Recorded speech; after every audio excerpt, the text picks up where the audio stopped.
So here we are again, Adam. Two wonderful specimens again in front of us here. Could you tell us what we have on display right now? Yep, Simon. Well, these are two really fine examples. If you remember from last episode, we looked at the Longland pattern series of muskets, affectionately known as the Brown Bess, which was the stalwart of the British Army and the Empire for almost 120 years. But in that time, there were some real key developments. And one of the things was the development of the rifle barrel. Now, the British Army, throughout the Napoleonic time, had dabbled with the use of rifles, Sharps rifles, these are the Baker rifle, but they weren't widespread issue to the wide force. And the biggest issue with this was the fact that a rifle, having a rifled barrel, to get that musket ball down into that barrel really had to be forced in. You couldn't load it as fast as a normal musket because a normal musket had just a smooth tube really, ball almost just slid down. So there was a problem with having rifles to have that rate of fire.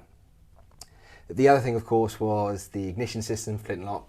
Although it was a step up on the matchlock, it still was prone to not doing well in damp conditions.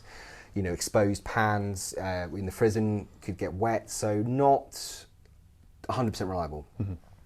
So what we have in front of you here is two versions of what was the pattern 1853 Enfield, designed off the back of the bridging weapon that was used between the Brown Bess and this, which was essentially using a percussion cap, a modernised version of the Brown Bess. But this weapon here, and what we've got here in the top one, is actually the prototype, very rare version of the pattern 1853 musket. This was designed from the ground up to be a rifle, so it has a rifle barrel, and also to use the percussion cap. You might ask, what is a percussion cap? I'll start off with that. So we talked about the flint and using a flint to strike. It had its limitations. What was introduced in the turn of the 19th century was what was known as the percussion cap, and it's essentially two very thin layers of copper with a fulminate of mercury mixture in, which when you hit it caused a spark. But these are sealed tiny sort of discs that you could insert onto here, which is called the nipple. Okay, here. And then when you cocked it, striked, it essentially acted as your flint and your powder in one. So it was a tiny small thing which you could just pop onto there, and then that was it. So you do away with the flint, you just have a strike, you just have this piece of metal here with the hat on the hammer. So that was one big step, and you'll notice this is subtly different. I'll talk about that in a second. The other thing was the adoption of rifling. This has a rifled barrel, but it fires a very different projectile. So we went from firing a round ball in the musket to firing what is known as, I'll show you that. That is an expanding bullet designed by Claude Etienne Minie in the 1840s. And essentially what that did was had a diameter that was smaller than the inside of the barrel, so you could drop it down when the powder charge was down, loaded it the same as you would a sort of a normal musket. But because it has this recess in the base here, when it's fired, and these grooves here, the lead expands in the barrel and essentially picks up the rifling and spins it. So what you get here is rifles that now could reach targets up to 1,000 yards, potentially 1,000 yards. So the game changer with this weapon system was the fact that you took the everyday soldier and turned him into a marksman. Wow. So can I just pick up on something as well? So you're now referring to these as rifles rather than muskets. Yeah. What exactly is the difference? So a musket is essentially has the barrel of a shotgun. It's smooth. So there's no spin of the projectile. It's essentially just a tube. I see. What a rifling does is put a twist in the barrel. So if you look down a barrel, you'll see sort of these lines that turn in the barrel, much like looking at a straw with the lines in. And what that does is it takes the soft lead and it spins it as it fires, stabilising it in flight.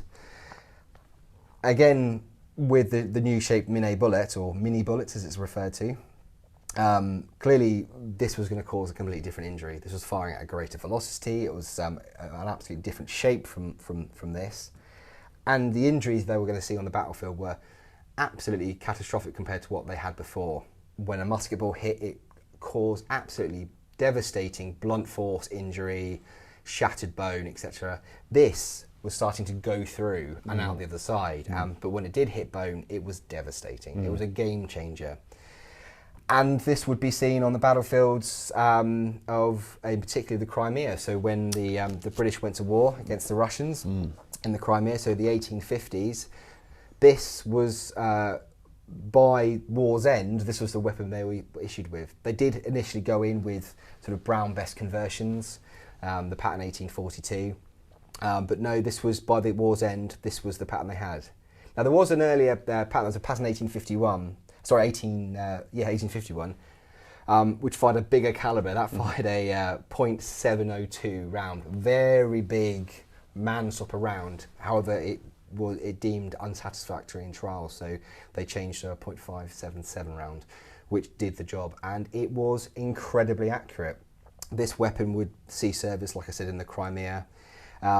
But probably more notably, this was the firearm of the Confederacy. In the American Civil War, the UK sold stocks and stocks of this firearm to the Americans, actually both sides, but most notably the Confederacy, and they used this to devastating effect against the North. Oh, that's fascinating. Really, really a reliable, well-made, and actually it looks quite a simple design. But there's I believe in the region of 57 to 59 different component parts just put together, which doesn't seem a lot, but actually when you look at something that looks so simple, it is.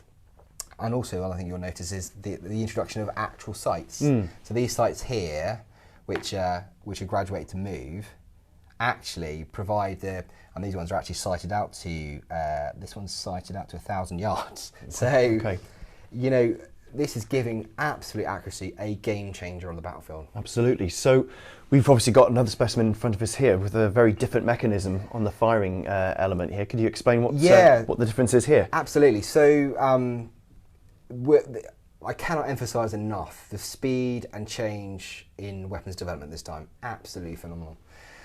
One of the key ones was the ability to now introduce breech loading weapons. So here is referred to as the muzzle. This is referred to as the breech. Now, breech loading weapons had been around by this point for a couple hundred years, but there was not really a reliable mechanism, especially in small arms. They'd had them in cannons and bigger artillery pieces, but not in small arms. So technology was advancing at a rapid pace by the mid-19th century.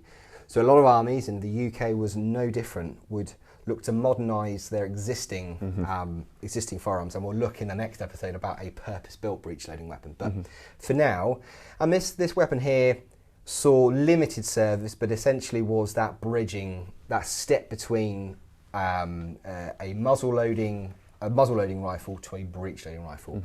And just for demonstration, I showed you that this one fired by putting the percussion cap on there, hammers draw back, fire, but you're still loading it from the muzzle.